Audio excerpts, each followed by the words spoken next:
தொடர்ந்து நம்ம ஊர் செய்திகளை பார்க்கலாம்.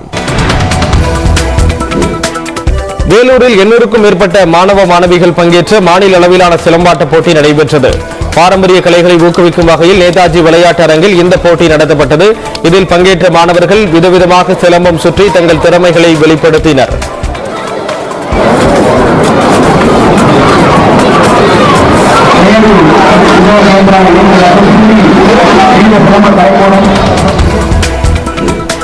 சேலம் மாவட்டம் எடப்பாடியில் பிரசன்ன நஞ்சுண்டீஸ்வரர் கோயில் சித்திரை தேர் திருவிழா வெகு விமர்சையாக நடைபெற்றது. 27ஆம் தேதி கொடியேற்றத்துடன் தொடங்கிய விழாவில் 4 நாட்களாக நடைபெற்று வந்த தேர் திருவிழா இன்றுடன் நிறைவடைந்தது. இதில் பல்லாயிரக்கணக்கான பக்தர்கள் கலந்து கொண்டு விநாயகர், பிரசன்ன நஞ்சுண்டீஸ்வரர் மற்றும் முருகன் ஆகிய 3 தேர்களையும் வடம் பிடித்து இழுத்து வழிபட்டனர்.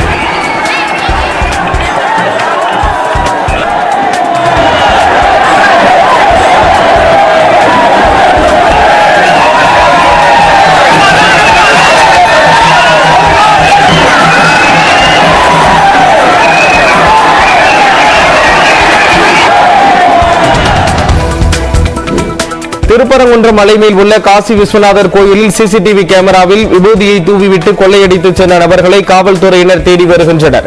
நேற்றிரவு கோயிலுக்குள் புகுந்த நபர்கள் முருகன் கையில் இருந்த 3 அடி வேல், குத்துவிளக்கு உள்ளிட்ட பொருட்களையும் பீரோவை உடைத்து அதிலிருந்த பொருட்களையும் திருடி சென்றனர். இது தொடர்பாக கோவில் நிர்வாகம் அளித்த புகாரின் பேரில் விசாரணை நடைபெறுகிறது. திண்டுக்கல் ரயில்வே காலனியில் ரயில்வே ஊழியர் காயத்ரி என்பவரின் வீட்டின் கதவு மற்றும் பீரோவை உடைத்து 5 சவர நகைகள் திருடப்பட்டுள்ளன. மக்கள் நடமாட்டம் மிகுந்த பகுதியில் நடந்த திருட்டு சம்பவம் அந்த பகுதியில் பரபரப்பை ஏற்படுத்தியுள்ளது. கோவை மாவட்டம் மேட்டுப்பாளையம் அடுத்துள்ள சிறுமுகையில் காட்டு யானை திடீரென சாலையில் செல்வோரை விரட்டியதால் பரபரப்பு ஏற்பட்டது.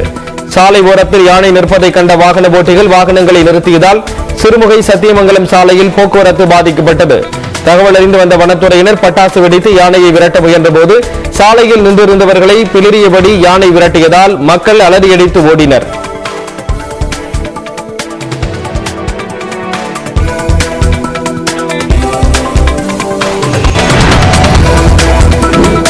கன்னியாகுமரி மாவட்டம் நாகர்கோவிலில் அரசு பேருந்து மோதி இருசக்கர வாகனத்தில் சென்ற 2 பேர் உயிரிழந்தனர்.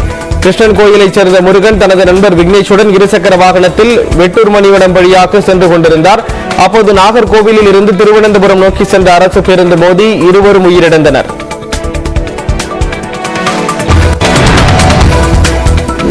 மின்சாரம் தாக்கி உயிரிழந்த கட்டட தொழிலாளி குடும்பத்திற்கு அரசு நிவாரணம் வழங்க கோரி சேலம் அரசு மருத்துவமனை முன்பு உறவினர்கள் போராட்டத்தில் ஈடுபட்டனர். கிச்சிப்பாளையத்தைச் சேர்ந்த மேஸ்திரி முருகப்பன் சாலையில் நடந்து சென்றபோது அவர் மீது மின்கம்பி அருந்து விழுந்ததால் சம்பவ இடத்திலேயே உயிரிழந்தார். இவரது குடும்பத்திற்கு நிவாரணம் வழங்க வேண்டும், அரசு வேலை வழங்க வேண்டும் என வலியுறுத்தி உறவினர்கள் தர்ணா போராட்டத்தில் ஈடுபட்டனர். மயிலாடுதுறை மாவட்டம் ஆக்கூர் ஸ்ரீ வால்நெடுங்கண்ணி தான்தோன்றீஸ்வரர் ஆலயத்தில் உலக நன்மை வேண்டி நவசக்தி ஹோமம் நடைபெற்றது. 9 ஹோம குண்டங்கள் அமைத்து சிவாச்சாரியார்கள் மந்திரங்கள் ஓத ஹோமங்கள் செய்தனர். லலிதா சங்கர்ஸ்நாமம் செய்யப்பட்டு 1008 மூலிகை பொருட்களால் சிறப்பு ஹோமம், பூர்ணாகுதி, மகா தீபாராதனை நடைபெற்றது. தொடர்ந்து பூஜிக்கப்பட்ட புனித நீர் சுவாமி அம்பாளுக்கு மகா அபிஷேகம் செய்யப்பட்டது.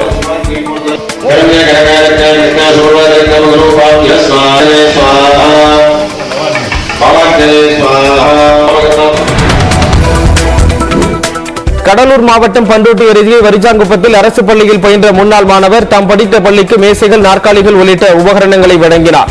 அதே அரசு பள்ளியில் படித்த ஜெயபாலன் என்பவர் பிரபல உணவகத்தில் பணியாற்றி வருகிறார். உணவகத்தின் சக பணியாளர்களிடம் நிதி திரட்டி 1 லட்சம் ரூபாய் மதிப்புள்ள உபகரணங்களை அவர் வழங்கினார். தாம் படித்த பள்ளிக்கு உபகரணங்களை வழங்கிய ஜெயபாலனுக்கு பள்ளி நிர்வாகிகள் நன்றி தெரிவித்தனர்.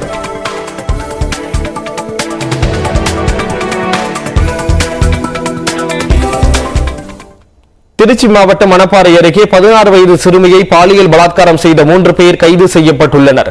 புதுக்கோட்டை மாவட்டத்தைச் சேர்ந்த 16 வயது சிறுமி மணப்பாறையில் உள்ள தனியார் ஊதுபத்தி தொழிற்சாலையில் பணியாற்றி வந்தார்.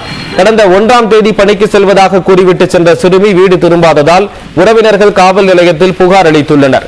இதையடுத்து சிறுமியின் செல்போன் பதிவுகளை காவல்துறையினர் ஆய்வு செய்தபோது அவருடன் பேசிய நபர் பெங்களூரில் இருப்பது தெரிய வந்தது.